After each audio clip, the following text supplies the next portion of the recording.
안녕하세요, 뉴스반장입니다. 재판부에 이어 검찰도 정신줄을 놓은 것 같습니다. 지난 7일 재판부가 대한민국 사법 역사에 치욕이 될 친일 판결을 내놓은 데 이어 8일엔 대검찰청이 법무부의 직계 개편안에 대해 공개적으로 수용 거부 의사를 밝혔습니다. 이들은 대체 어느 나라 소속의 사법부이며 검찰인가요? 국적도 지위 통제도 필요 없는 참 이상한 집단인데요. 무엇 때문에 국민들의 세금을 받아먹으면서 저 꼴값을 떨어대고 있는 걸까요? 이 나라가 자신들의 건가요? 이 나라가 사법과 검찰이 지배하는 나라입니까? 이젠 정말 치가 떨립니다. 대검은 이날 입장문을 내고 일선검찰청 형사부의 직접 수사를 직계로 제한하는 것은 여러 문제가 있어 받아들이기 어렵다며 일선검찰청 검사도 대부분 우려를 표시했다고 밝혔습니다. 무슨 우려가 있습니까? 60년 동안 무소불위 검찰 권력을 휘둘러대며 막강한 부패 기득권 세력으로 자리 잡아온 검찰이 입이 10개라도 할 소리는 아닌 거죠. 현재 자신들이 보여주고 있는 작태는 검찰당을 만들어내 특수부 출신 검찰청장을 대통령까지 만들려 하고 있는데요. 당장 해체돼도 모자람이 없는 이 부패한 권력기관의 이러한 주장은 속아 웃을 일인 거죠.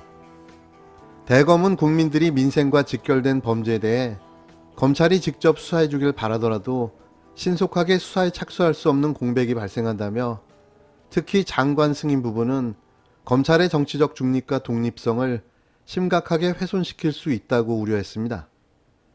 이들의 이 궤변은 현 상황을 뒤집어 이야기하고 있는 건데요. 정작 지금까지 자행해온 자신들의 정치적 중립과 독립 훼손은 어떻게 하겠다는 건가요? 법무부는 지난해 8월 직계 개편을 통해 직접 수사, 전담수사부서 14개를 형사부로 전환했는데요. 또 최근에는 형사부의 직접 수사를 제한하되 일선검찰청 형사부나 지청은 검찰청장, 장관의 승인이 있어야 직접 수사를 개시할 수 있도록 하는 내용을 추가했습니다. 이번 대검의 반대 입장은 김호수 검찰청장의 입장이라고 봐도 무관한데요. 똥차를 치웠더니 쓰레기차가 온 걸까요? 왜 검찰 출신 인사들은 이런 한계를 극복하지 못하는 거죠? 그래서 검찰은 해체되어야 하는 겁니다. 사실관계를 입증하기 위해서 저희가 제출한 증거에 대해서는 이렇게 판단하지 않고 언급도 하지 않았습니다. 정치검찰의 장난질에 따른 사회적 비용이 얼마나 큰 것인가 다시 실감합니다. 결과가 중요한 것이 아니고 그 과정에서 지금 보이고 있는 여러 가지 사실관계 지적이나 오판에 대해서는 그리고 잘못된 해석에 대해서는 관련 절차를 통해서 하나하나 입증하고 반박해 나가도록 하겠습니다. 계속 일관되게 수개월 동안 매주 2시간씩 출석해서 활동을 한 것이다라는 사실을 전제로 모든 것을 판단하고 있는 점에 대해서는 거듭 말씀드리지만 애초에 벌어진 사실관계와 다른 점을 인정하고 있다는 점을 말씀드리고 싶고 향후에 여러 재판이 또 이어지겠습니다만은 제가 그동안에 주장해왔던 바 그리고 인턴 활동을 실제로 수행한 사람을 목격한 이들의 증언이 왜 이렇게 가볍게 배척되어야 하는지 이 부분에 대해서 계속 여쭙고 판단을 구하겠습니다. 많은 분들이 기대를 보여주셨고 또 특별히 이것을 선거법 위반까지 포함해서 기소한 부분에 대해서는 그 의도, 그다음에 그것을 통해서 노리는 정치적 목표 이것들을 충분히 짐작하실 수 있을 거라고 생각합니다.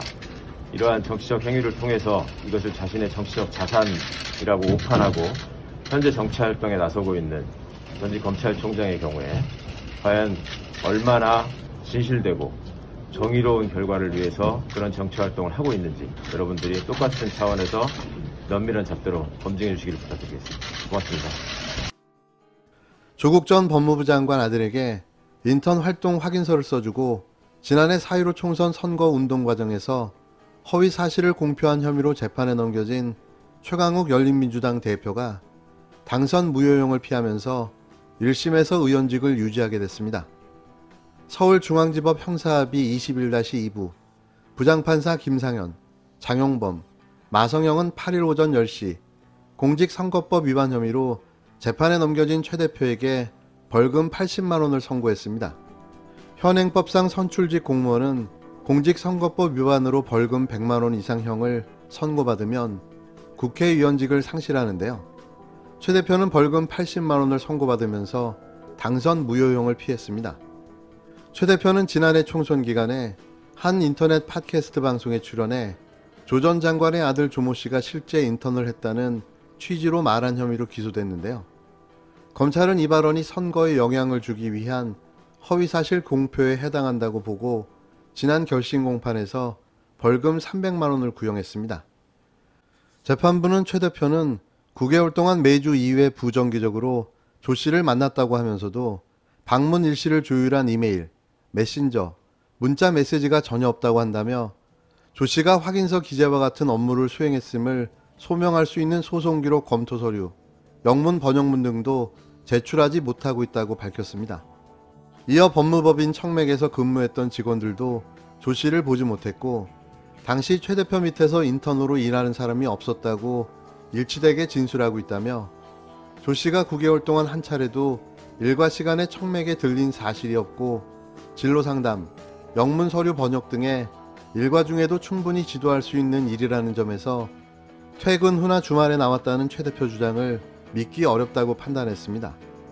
재판부는 선거에 당선될 목적으로 전파성이 매우 높은 인터넷 방송에 출연해 유권자 관심이 집중된 사안에 대해 허위 사실을 공표했고 자신의 잘못을 반성하고 있지도 않다고 주장했는데요.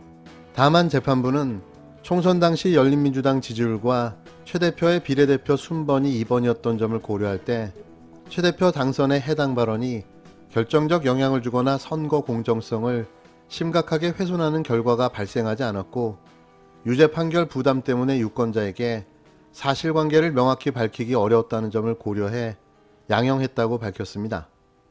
한편 최 대표는 2017년 10월 조 전 장관 아들이 자신의 법무법인에서 인턴으로 일했다는 확인서를 허위로 써줘 대학 입시를 방해한 혐의로도 재판을 받고 있는데요. 최 대표는 1심에서 인턴 확인서가 허위로 판단돼 징역 8개월에 집행유예 2년을 선고받았고 현재 2심이 진행 중입니다. 끊임없는 정치 공작 수사, 반드시 최강욱 대표를 제거해야 하는 검찰의 숙명, 그건 아마도 최 대표가 가장 무서운 존재였기 때문일 겁니다. 윤석열이 대통령이 되기 위해서라도 최 대표를 제거해야만 하는데요. 그래서 말도 안 되는 사건으로 3번씩이나 기소가 이루어진 거죠.